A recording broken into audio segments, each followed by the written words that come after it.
it was one of the council questions, and you addressed it on page 19 of the staff report, which is the discussion of moving towards promoting plant-based diets. I know Green Monday's come to speak to us. I know there's been talk about Meatless Monday, and the staff report talks about how the staff analysis decided that we should, increase our total over the 3 years. I was just wondering if you could share if there's any further discussions. I know staff was going to meet with different members of the community that you could share with us about the latest on the discussions related to this topic. So yes, we have actually been in fairly constant contact with a number of the community members who are interested in promoting plant-based diets within our community. And they actually provided us with a number of recommendations for different areas we could be focusing in. We looked at those recommendations in detail. We looked at the cost of implementing those recommendations.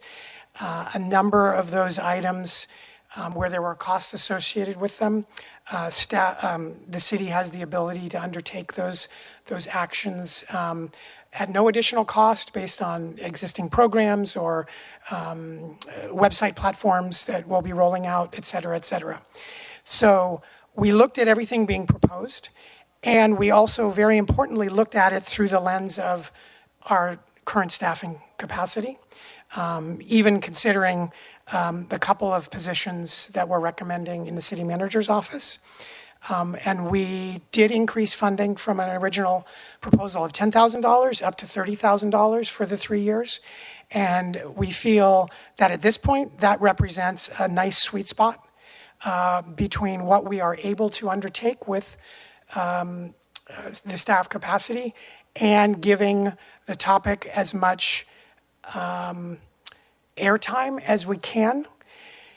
The other thing that's important to recognize is that we will be promoting the concept of plant-based diet through a number of other outreach channels, not just through the $30,000 that we are requesting for the plant-based diet in this plan.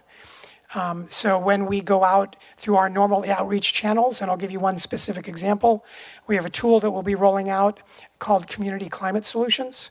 And that is an opportunity for the community at large to really look at their lifestyle, their entire lifestyle, and how they can live a little bit more sustainably. So a natural topic that would come up in that conversation would be a plant-based diet.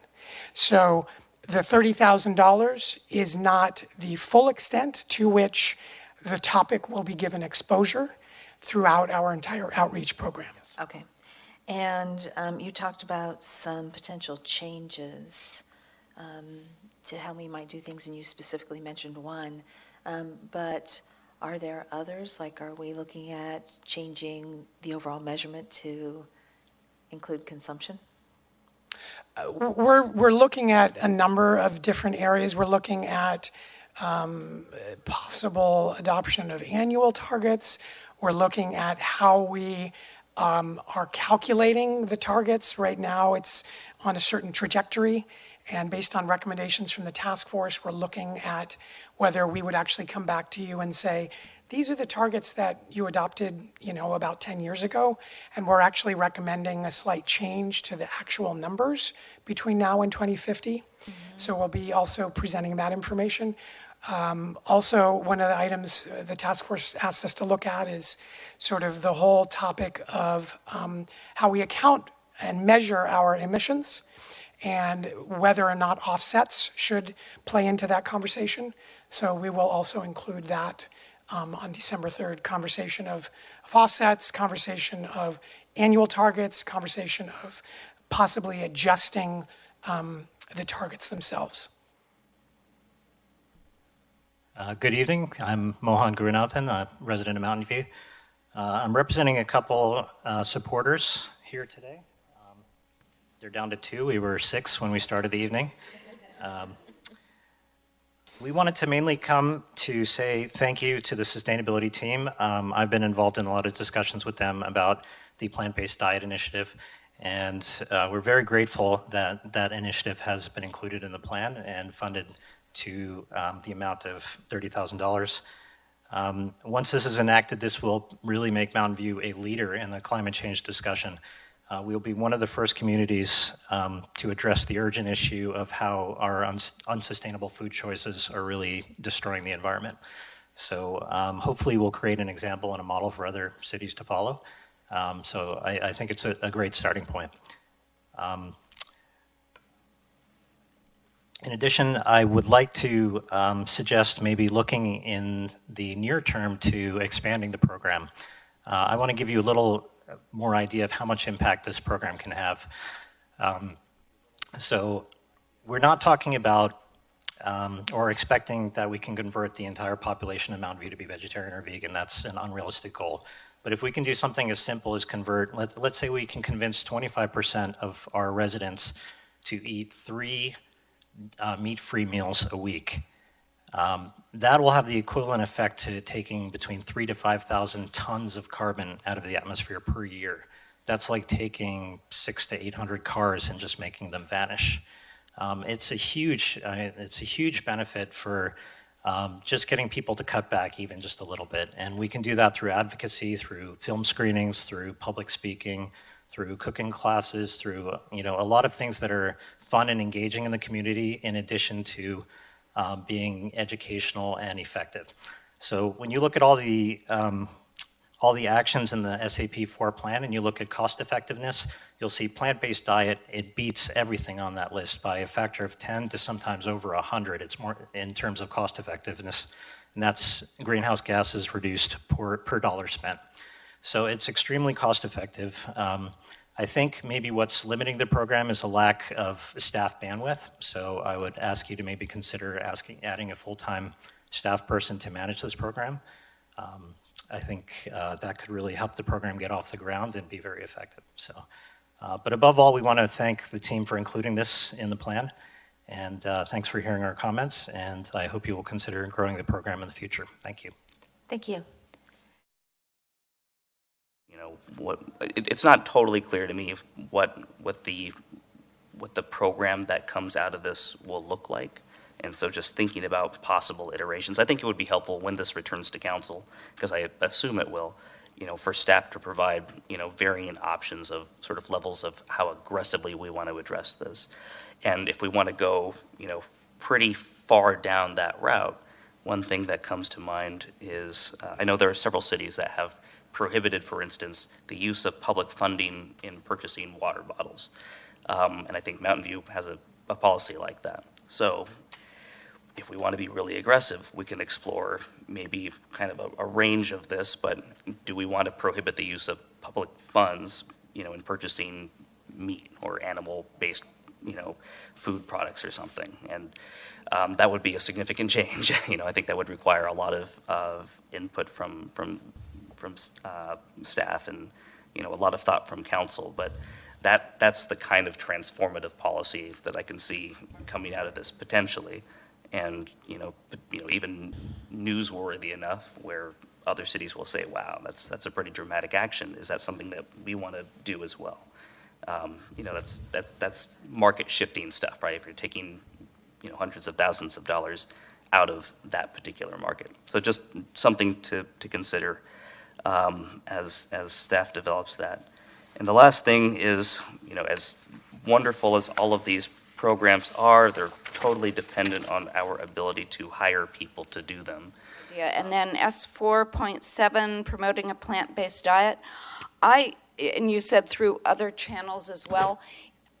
For me, in terms of creating excitement around changing diet, for me it's more than just vegetarianism and veganism, but also sustainable farming and farm-to-table menu items, or a farm-to-table approach to menus. And I know that some places I've lived in have more of that, and some places have less of that. So, but that's one of the things that most encourages me to change my diet, and other people that I know. So I hope that those things as well can be. So I am supportive of this plan. I know I was a little bit frustrated that I couldn't get a hard number on what's the impact of this, and are we really doing the things that would have the greatest impact based upon the investment that we would make in it, whether it be out-of-pocket dollars or people. So I feel like, I'm trusting that there's enough information to say that these are the most impactful actions we can take. I would like to see a couple of tweaks to this, and I agree with some of the comments about the plant-based diet. Speaking as a lifelong vegetarian here, I would like to see more emphasis in that area. So I'd be interested in having council direction on that if there's to support that. And I think it is really important, and I guess it's a little bit concerning that it's not really captured in the inventory that we do. And so when it comes back, when we talk about that in December, I think we should have a discussion about, do we change the measurement of our inventory, what's included and what's not? Because if we're going to focus on a plant-based diet, it seems like we should have it in there. I think also with regard to the plant-based diet, there were a couple of people who expressed interest in that and what might be more exciting to them about that. But if there's something that council wants to dedicate more money to and more significant staffing to, then we would need to hear that that's what the majority of the council would like us to do. And when it comes to plant-based diet, so I guess I'm wondering, in a resolution, what does that really look like? Does the resolution specify what we're going to do? And so that's where we would talk about the different options and which ones we might want and the cost. And That was my assumption, because it wouldn't be an ordinance, like we're probably not at the level of ordaining things, but No. I think we could absolutely incorporate, here's our strategy on this, or here's what we're doing Would on that this make into a sense? resolution. Yeah, I mean, as part of bringing the item to council, we could provide different options, and then based on your direction, craft the appropriate resolution. Okay. I'm kind of assuming if we put more of an emphasis on a plant-based diet, that it would require more resources. And so as part of that, I think you would have to also tell us, and I would leave it up to staff to say, here are some things that we think we could scale back on a little bit so we could put more into this, because it would require additional effort. Yes. I have a question for the mayor. So earlier you mentioned effectiveness and what comes down. So based on your study here of the plant-based diet, do we get a big bang for the buck, was your phrase? Is that a big bang buck item that we would want to change priorities for? From a consumption-based greenhouse gas inventory perspective, which is not the type of inventory that the city uses, but from a consumption-based inventory, which does take into consideration air travel, food choices, and overall purchasing habits, plant-based diet is significant, is very effective in doing that. So from a planetary perspective, it's one of the single most effective things an individual can do. And you can measure that Yes, versus some of the other? Okay, and so yes. that would But yeah, but it's not captured in our current inventory. And again, we've heard a desire to at least have a conversation about that in December, so we can certainly bring that into the conversation. But it's certainly not captured in our inventory, but it is a highly effective individual item. But you say globally, not locally. Well, emissions from food choices, our food supply chain comes from all over the world. So it's not like we've got a bunch of hog farms or dairy farms in Mountain View. But where there is a reduction in the demand for meat and dairy products, then that does reduce global greenhouse gas emissions via the supply chain. And to clarify, we can measure the impact of such a program even if it's not necessarily reflected in our emissions inventory. We could still, to the best of our ability, estimate the greenhouse gas emissions reduced, just like we have on attachment 1 for that item. Well, then, if you're not if we go down there, so we're trying to reduce our inventory, but you can't, can you measure that inventory on the plant-based diet? The plant-based diet emissions are not a part of the current inventory. They're not But one of can the, you measure them? This is the question.